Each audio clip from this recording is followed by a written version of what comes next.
সূরা সূরা ভিলায়াহ ৭ আয়াত।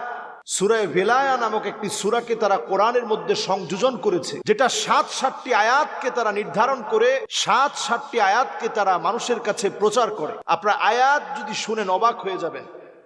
ইয়া আইয়ুহাল্লাযীনা আমানু আমিনু বিন-নাবিয়্যি বিল ওয়ালিয়্যিল্লাযীনা বা'আসনাহুম ইয়াহদিয়ানিকুম ইলা সিরাতিম মুস্তাকিম। এটা হচ্ছে সূরা ভিলায়ার প্রথম আয়াত, যে আয়াত কোরআনুল কারীমের কোন একটি জায়গায় ৬২৩৬টি আয়াতে কারীমার ভিতরে ৩০ পারা কোরআনুল কারীমের কোথাও এরকম কোন আয়াত নাই।